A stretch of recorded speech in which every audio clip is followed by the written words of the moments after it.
Uncle Joseph had a very nice baritone voice, and he conducted services, and he was shochet and he was mal. When people wanted poultry killed kosher in their homes, as they did in those days, they would ring him up. Now, he rode a bicycle. A car in those days was a rare luxury. So he would ride out on his bicycle to kill the poultry, and on his bicycle too he would collect overdue synagogue fees, and also on his bicycle he would look for jobs for new arrivals who were coming in from Russia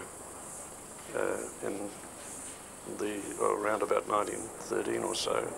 Around 1913, after the Russia-Japanese War ended, Harbin, which had benefited greatly from the Russia-Japanese War, fell on hard times, and the Jewish population there began to emigrate.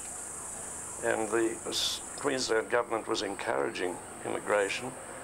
Fares were cheap, and coming from China, usually through Shanghai, Brisbane was the first port of call, and so quite a lot of these Russian Jews came to Brisbane and first joined the Margaret Street Synagogue. But because of this big difference between those of a Hasidic background and those of the Western Jewish background, they were very uncomfortable, and ultimately, led by Isaac Meerkin, they formed their own congregation in Deshan Street and built the Deshan Street Synagogue. And next to the Deshan Street Synagogue, they later built a communal hall. This is a photograph of my father when he was fairly young. He was a short man and he tended to wear high hats. He was scholarly. His favourite quotation was, "Man does not live by bread alone." And although he was a watchmaker, he built up a very large library of Judaica, which had a large Hebrew section, and I presented the greater part of this library to the Brisbane Hebrew congregation on the occasion of the centenary of the synagogue. And that is held there as the David Blumberg Memorial Library.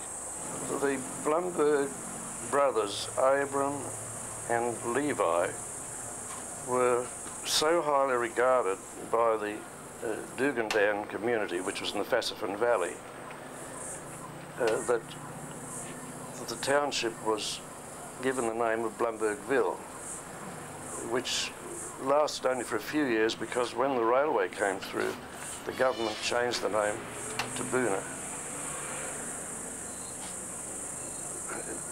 It's probably of interest to consider why, first of all, my father's cousins, who went to what was later Boona, came to go there in the first instance. Now, they were born in Königsberg in Prussia, and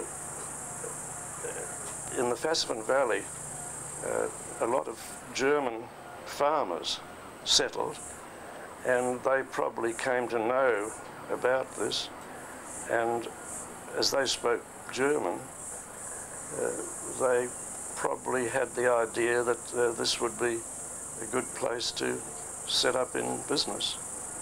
I ultimately, after passing scholarship, went to Brisbane Grammar School, matriculated and attended Queensland University, enrolled in the Faculty of Science. During my time at the university, that's from 1927 to 1932, I was the only member of the Jewish community there. My professor of chemistry, physics, zoology, they were all founding professors. I graduated with a BSc, and later I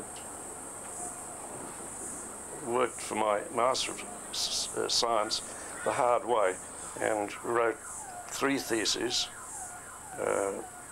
2 of which were original research, and one of them, the life cycle and seasonal history of the pink wax scale, had never been done in Australia, possibly had not been studied anywhere, and this was published by the Royal Society of Queensland.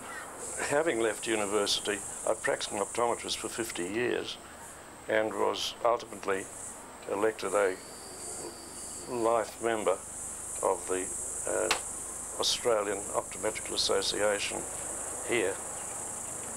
But that was on my retirement after 1981.